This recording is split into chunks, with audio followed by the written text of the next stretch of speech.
आज हम लोग जानने वाले हैं बिहार ज्योग्राफी में दक्षिण बिहार की मिट्टियाँ, या इसी का एक और नाम है गंगा के दक्षिणी मैदान की मिट्टियाँ। तो इसे जानने से पहले आप मेरे चैनल कॉम्पिटिटिव गुल्लक को लाइक करें, सब्सक्राइब करें, ताकि कोई भी नोटिफिकेशन आप तक सबसे पहले पहुँचे।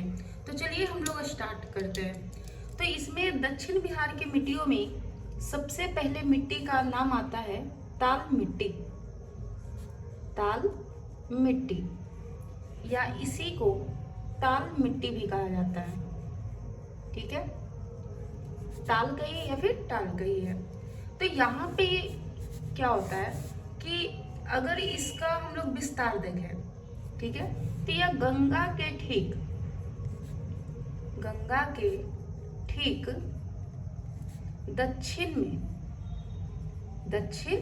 में पटना से मुंगेर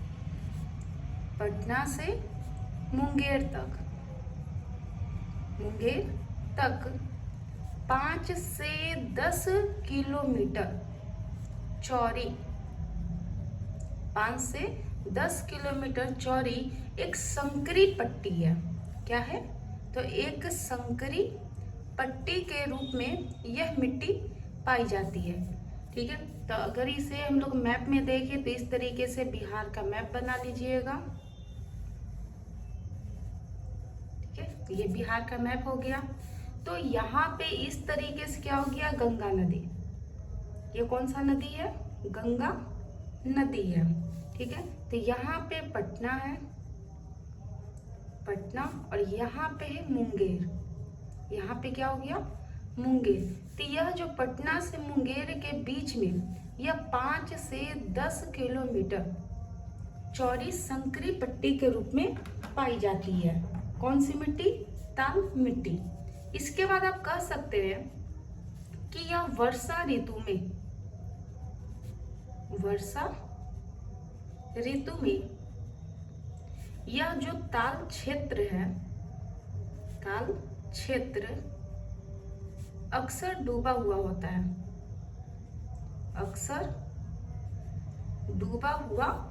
है। कौन सा क्षेत्र? ताल क्षेत्र। ठीक है, और ताल क्षेत्र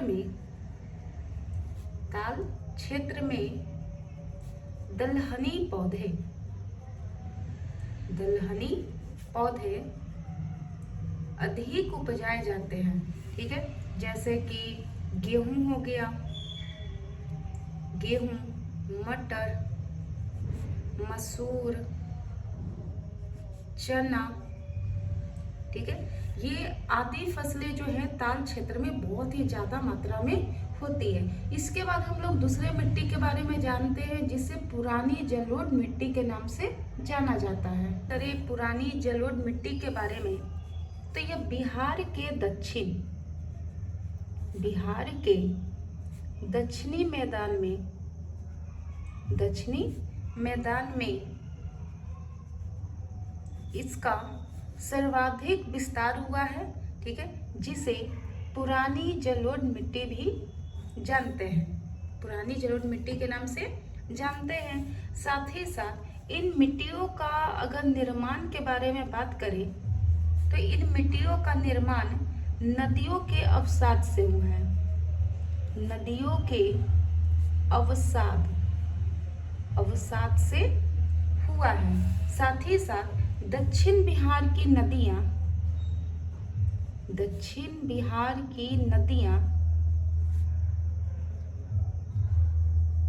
कभी भी बाढ़ का कारण नहीं बनती। ठीक है, यानी कि बाढ़ जो भी आएगा वो उत्तरी बिहार की नदियों में आएगा, दक्षिण बिहार की नदियों में ये सब बाढ़ ये सब का कारण नहीं बनता है। और इसका सबसे मेन कारण अगर कहा जाए तो नदियों के अवसाद प्रत्येक वर्ष मैदानी भाग तक नहीं पहुंचती है। प्रत्येक वर्ष मैदानी भाग तक नहीं पहुंचती है। ठीक है, मैदानी भाग तक नहीं पहुंचती है। और इसी कारण से यह मिट्टियां क्या हो गई हैं, पुरानी मिट्टी हो गई हैं। इसी कारण से यह जो मिट्टी है यह कैसा है, पुरानी मिट्टी। और इसीलिए हम लोग इसे पुरानी जलोढ़ मिट्टी के नाम से जानते हैं। पुरानी जलोढ़ मिट्टी के नाम से इसे जाना जाता है। ठीक है, उनका विस्तार हम लोग देखें तो इन मिट्टियों का विस्तार कई जिलों में हुआ है, जैसे कि बक्सर जिला, भोजपुर जिला, अरवल जिला, गया जिला, मुंगेर जिला और भागलपुर जिला में इन मिट्टियों का विस्तार देखने को मिलता है। और यह मिट्टी पुरानी जलोढ़ मिट्टी है, इसीलिए इसे बांगर नाम से भी जाना जाता है। इसलिए कौन से नाम से जानते हैं, बांगर नाम से भी जानते हैं। और यह मिट्टी जो है, यह मिट्टी सोन नदी, पुनपुन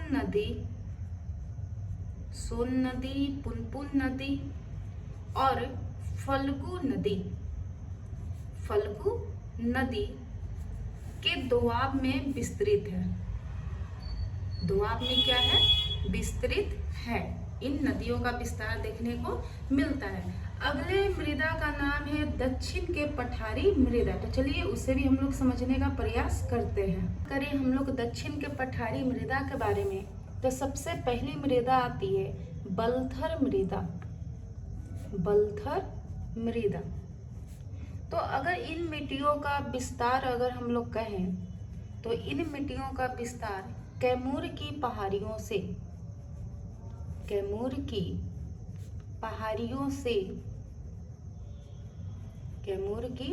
पहाड़ियों से लेकर गया की पहाड़ियों एवं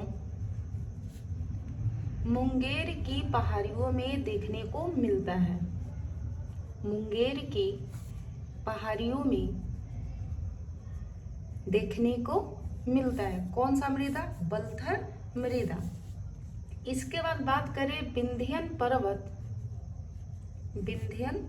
पर्वत जो श्रेणी है, तो विंध्यन पर्वत श्रेणी के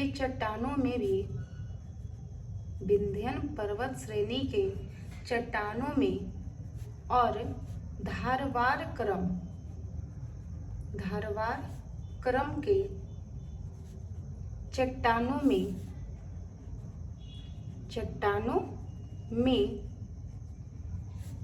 दक्षिण के पठारी मृदा का विस्तार है। दक्षिण के पठारी मृदा का विस्तार देखने को मिलता है। साथ ही साथ कैमूर जिला, रोहतास,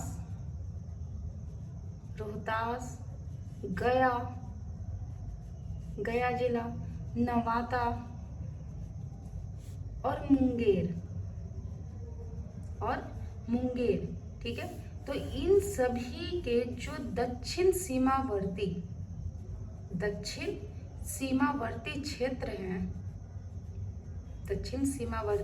क्षेत्र हैं, वहां पे बलथर मृदा पाई जाती है।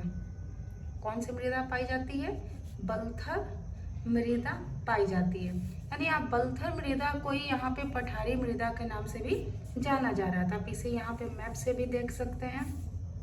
इस तरीके से बिहार बना लेना है। ठीक है, अब ये जो नीचे वाला क्षेत्र है, ये नीचे वाला, तो यही आपका क्या है, पठारी मृदा है। यही क्या हो गया, पठारी मृदा। यह जो मिट्टी है, तो इस मिट्टी में बालू एवं कंकर के अंश पाए जाते हैं।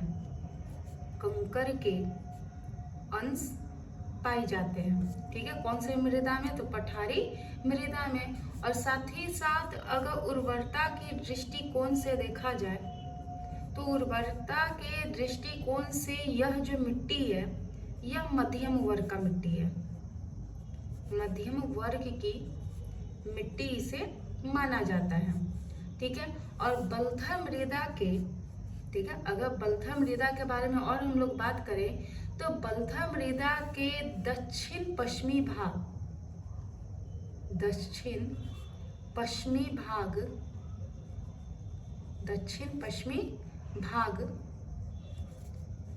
लाल पीला मिट्टियों से घिरा हुआ है, लाल पीला मिट्टियों से घिरा हुआ है। ठीक है, तो अगली मिट्टी कौन सी रहेगी, तो लाल पीली मृदा। तो बलथल मृदा जो है तो इसका जो दक्षिण पश्चिमी भाग है, यानी दक्षिण पश्चिम, यानी ये जो एरिया रहेगा तो ये लाल पीला मिट्टी से घिरा हुआ है। तो चलिए हम लोग जानते हैं कि ये लाल पीला मृदा कैसा होता है। बात करें लाल पीली मृदा के बारे में तो यह कैमूर रोहतास गया के क्षेत्र में इस मृदा का विस्तार देखने को मिलता है। और साथ ही साथ यह जो ये मिट्टी है तो इन मिट्टियों में आयरन के निक्षेप होने के कारण, इन मिट्टियों में आयरन के निक्षेप होने के कारण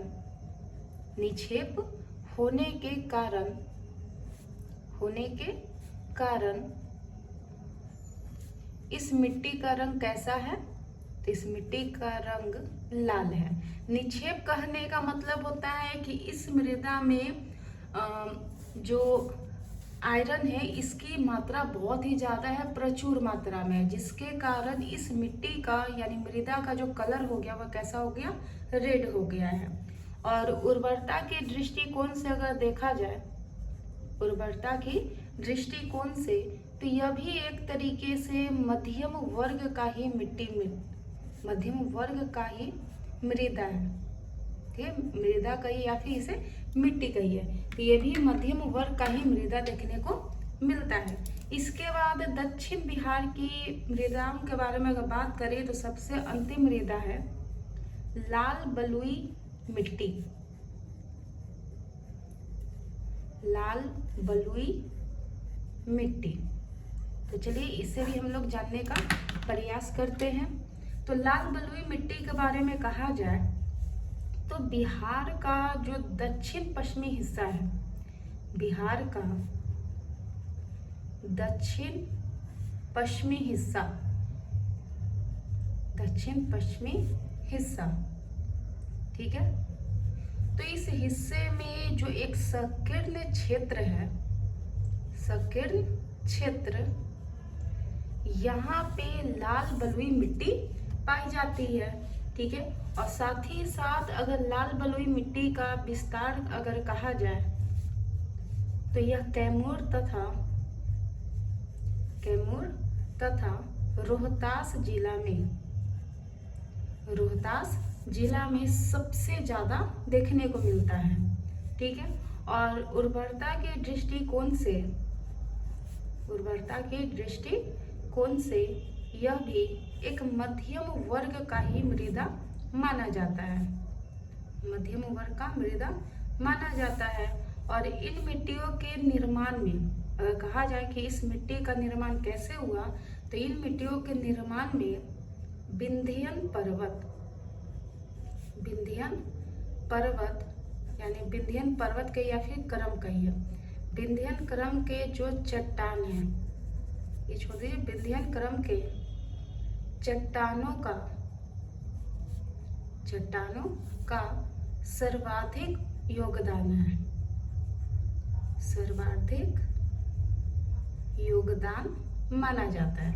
ठीक है, तो इस तरीके से आपने देखा दक्षिण बिहार की मृदा के बारे में। तो इन सारे मृदाओं को एक मैप के माध्यम से हम लोग समझने का प्रयास करते हैं। पहले यहाँ पे एक बिहार का मैप बना लेना है कुछ इस तरीके से,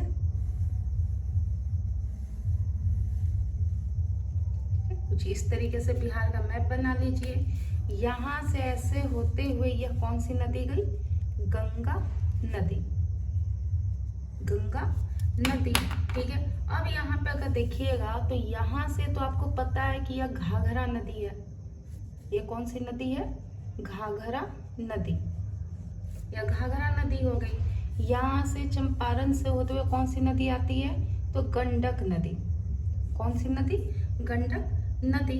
ठीक है, और यहाँ से अगर कहा जाए इस तरीके से मोड़दार होते हुए तो यह कोसी नदी है, कोसी नदी। और सबसे पूर्व में कौन सी नदी मानी जाती है? तो महानंदा, महानंदा नदी।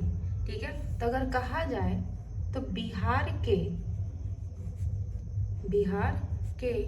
90% जो अधिक मृदा क्षेत्र है वो कौन सी है? जलोढ़ मृदा क्षेत्र है। ठीक है, कौन से क्षेत्र है? तो जलोढ़ मृदा क्षेत्र देखने को मिलती है। दक्षिण में अगर बात करें तो यहाँ से कौन सी नदी गई? कर्मनाशा नदी। कौन सी नदी है? तो कर्मनाशा नदी। ठीक है, यहाँ पर कहा जाए तो सोन नदी हो गया। कौन सी नदी? सोन हो गया। इसके बाद पुनपुन नदी आ गया। कौन सी नदी है? तो पुनपुन नदी है। और इसके बाद फल्गु नदी हो गया। तो ये जितनी भी नदियां यहाँ पे देखने को मिलती हैं तो यहाँ सभी पे पुरानी जलोढ़ मृदा, कौन सी मृदा है? पुरानी जलोढ़ मृदा देखने को मिलती है, जिसे बांगर कहा जाता है। जिसे क्या कहते हैं? बांगर, जो दक्षिण में है। और जो ऊपर में नवीन जलोढ़ मृदा मिलती है उसे खादर कहते हैं। ठीक है, और ये जो दक्षिण वाला क्षेत्र है ऊपर में, ठीक है, इसे ताल मिट्टी के नाम से जानते हैं। कौन सी मिट्टी?